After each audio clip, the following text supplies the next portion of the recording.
Good morning student. Today we will read third chapter. आज हम भूगोल का तीसरा चैप्टर रीड करेंगे. चैप्टर इज पृथ्वी की गतियाँ एवं प्रमुख स्थल रूप, अर्थ मूवमेंट्स एंड मेजर लैंडफॉर्म. यानी कि पृथ्वी किस तरह से घूमती है और किस तरह से गति करती है. पृथ्वी के अंदर जो प्लेटें होती हैं वो अगर गति करती है तो किस तरह की परेशानी होती है. वह पृथ्वी एवं प्रमुख स्थल रूप, पृथ्वी पर किस तरह के स्थल रूप है, आज हम इस बारे में इस चैप्टर में पढ़ेंगे. फर्स्ट इज प्रमुख स्थल रूप, मेजर लैंडफॉर्म्स. प्रमुख स्थल रूप तीन प्रकार के हैं.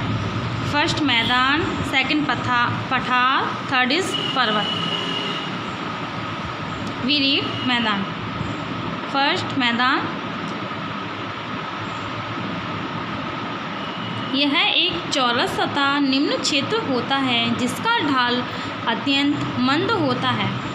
नदियों तथा उनकी सहायक नदियों द्वारा लाए गए जलोढ़ से निर्मित मैदान अत्यधिक विस्तृत तथा बहुत उपजाऊ होते हैं.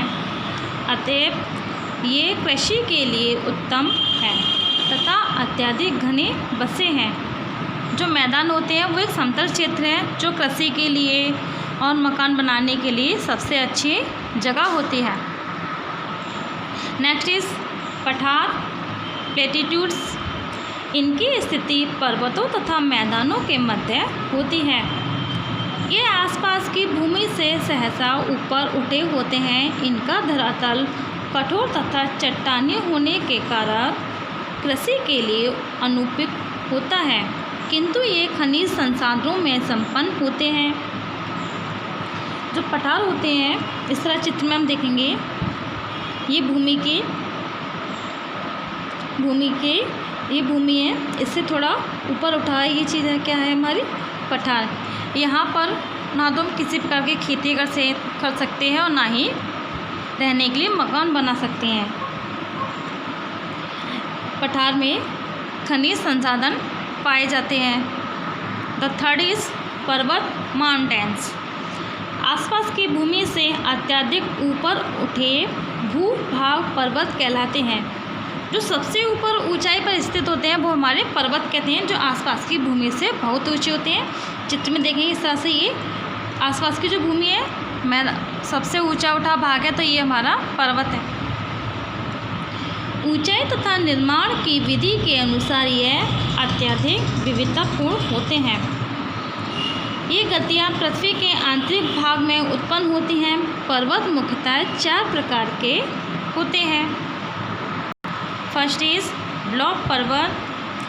ये पर्वत धरातल पर निर्मित भ्रंशों या दरारों के साथ होने वाली ऊर्ध्वाधर गतियों के कारण उत्पन्न होते हैं. नेक्स्ट इज अपशिष्ट पर्वत. ये पर्वत नदियों, अक्षय आदि द्वारा अपादन से उत्पन्न होते हैं.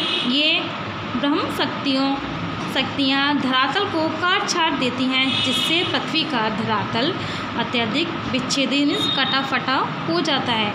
अपशिष्ट पर्वत उनको कहते हैं जो नदियाँ महासागरों में एक विशाल पर्वत होता है, उससे बार बार समुद्र की लहरें टकराती हैं, तो क्या होता है उससे पर्वत धीरे धीरे करके कम हो जाता है. वो एक अलग तरह की आकृति ले लेता है, उसको हम अवशिष्ट पर्वत कहते हैं.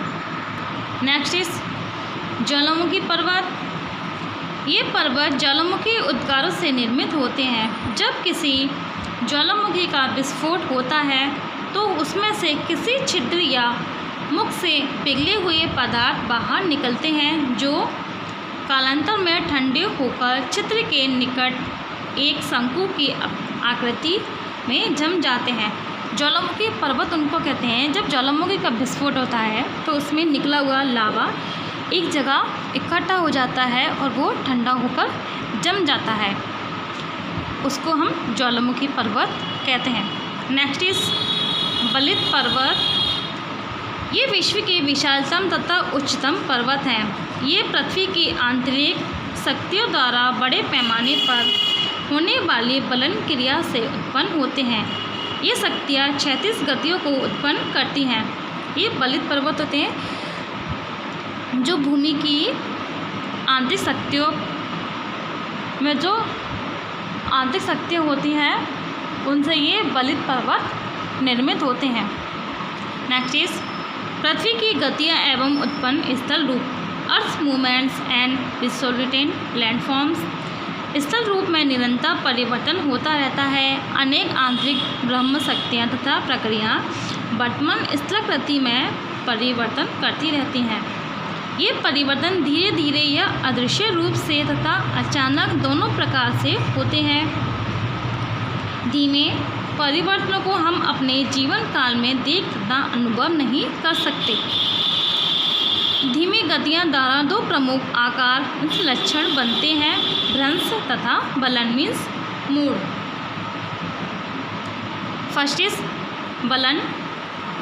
पृथ्वी के भीतर धीमी गतियों के कारण धरातलीय शैलें मुड़ जाती हैं, जिनसे बलन उत्पन्न होते हैं। बलन का ऊपरी उठा हुआ भाग अपनति कहलाता है, जबकि भीतर धंसे हुए भाग को अवनति कहा जाता है।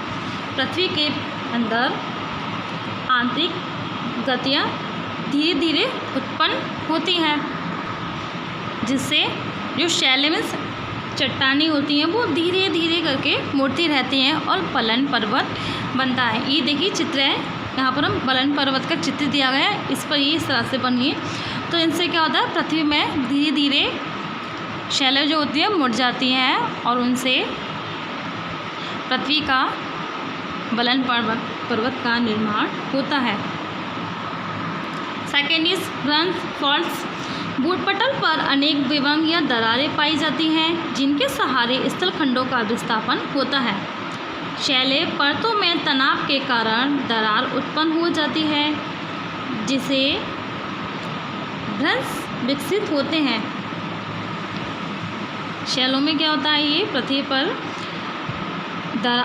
तनाव में खिंचाव के कारण दरारें उत्पन्न हो जाती हैं, जिनसे भ्रंश घाटी का उत्पादन होता है। ये चित्र में हम देखिए, ये है भ्रंश घाटी। नेक्स्ट इज भ्रंश घाटी। जब दो या अधिक समांतर भ्रंशों के मध्य का स्थलखंडल भूभाग नीचे धंसता है तो घाटी के आकार की आकृति विकसित होती है, जिसे भ्रंश घाटी कहते हैं। नेक्स्ट इज भ्रंशोत्तर। जब दो या अधिक समांतर भ्रंशों के मध्य का भाग ऊंचा उठ जाता है तब भ्रंशों का निर्माण होता है, जिसे ब्लॉक पर्वत भी कहा जाता है। Next is Jwalamukhi volcanoes. ज्वालामुखी एक पर्वत होता है जिससे लावा तथा अग्नि की ज्वाला का उद्गार होता है। ज्वालामुखी एक छिद्र या भूपटल में एक मुख होता है, जिससे लावा, गैसें, भाप तथा ठोस चट्टानें बाहर निकलती हैं।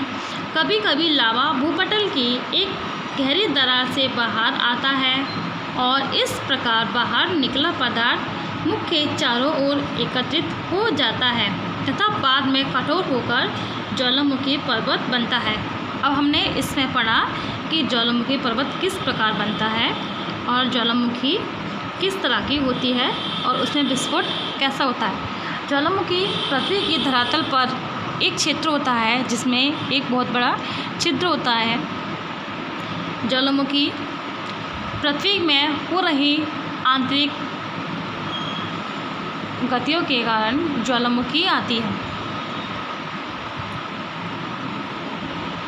वह गहरी दरार या नलिका जिससे होकर लावा बाहर आता है उसे ग्रीवा कहलाता है। प्याले की आकृति का मुख क्रेटर कहलाता है तथा लावा का शंक्वाकार ढेर जो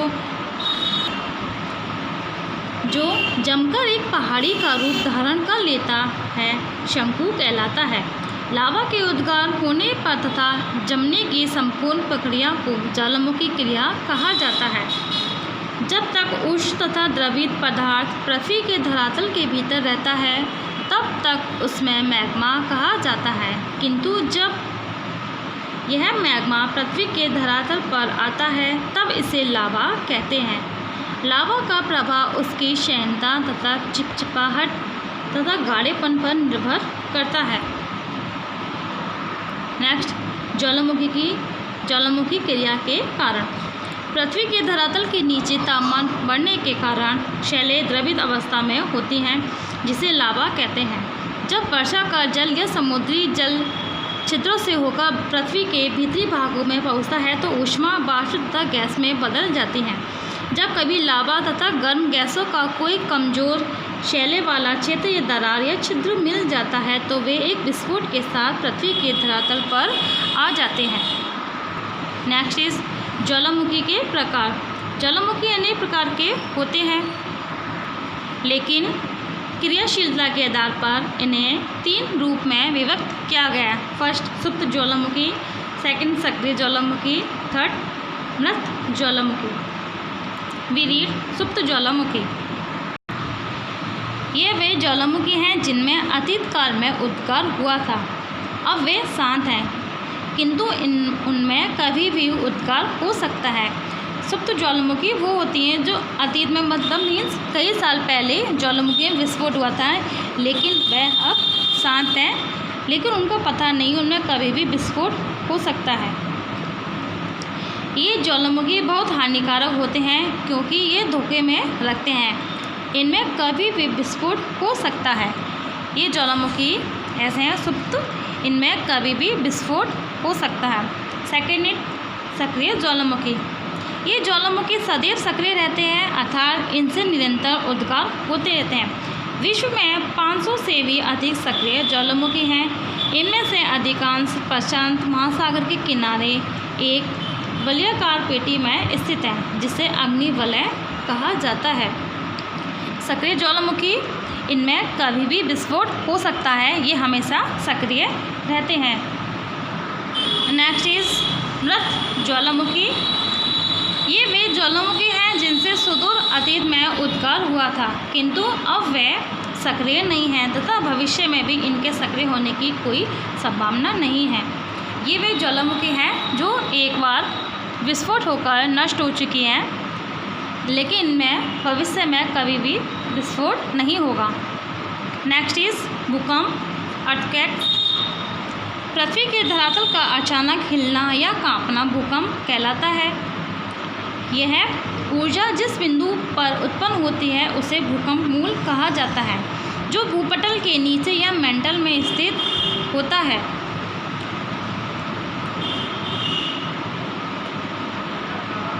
भूकंप मूल के ठीक ऊपर धरातल पर जहां भूकंप की लहरें सर्वप्रथम पहुंचती हैं उसे अधिकेंद्र कहा जाता है। भूकंपों का मापन भूकंपमापी नामक उपकरण के द्वारा किया जाता है।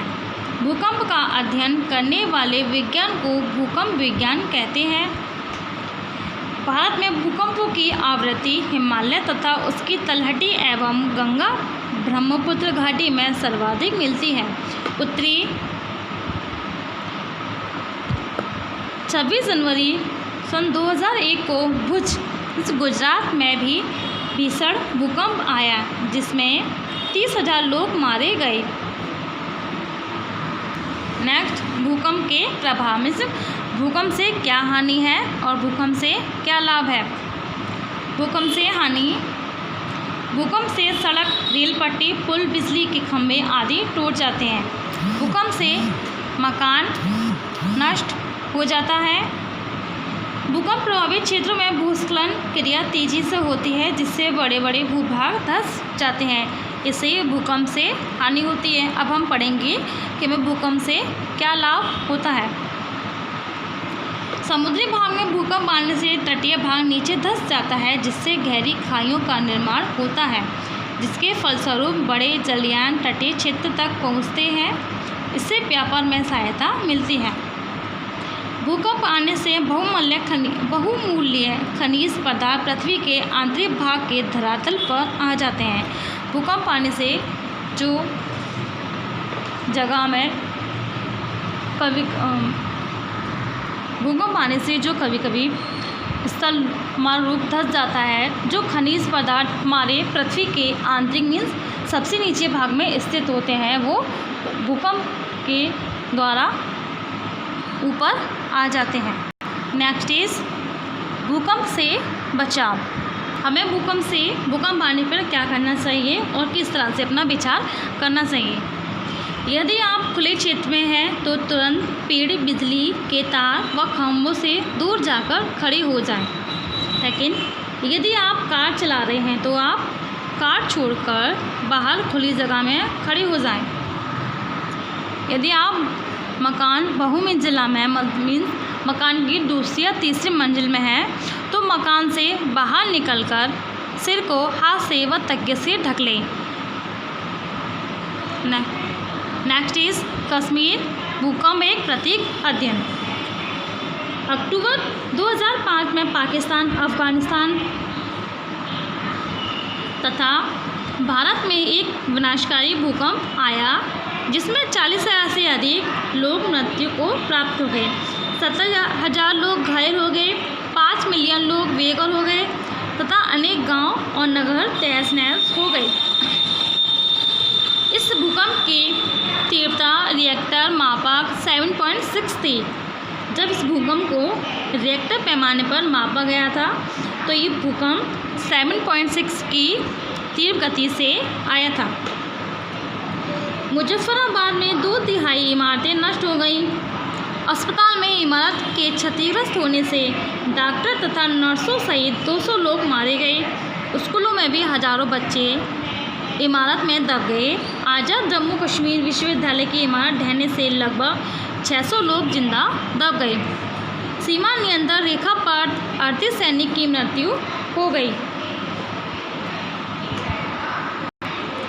कश्मीर घाटी में उरई तथा बारामूला जिलों में सर्वाधिक विनाश हुआ। इसके मुख्य बाजार में शॉर्ट सर्किट से आग लग गई। जम्मू कश्मीर के उस पार 1500 आदमी मारे गए, 32,000 घर नष्ट हो गए और अनेक कार्यालय भवन जिनमें स्कूल और छोटे भवन भी सम्मिलित थे। ये सारा जो नुकसान हुआ था 2005 में भूकंप आया जिसमें काफ़ी तीव्र गति से आया गया था 7.6 और जिसमें काफ़ी लोग मारे गए व काफ़ी लोग जिंदे दब गए क्योंकि इमारत ढहने से। Chapter is finish. I hope you all understand this chapter. Thank you.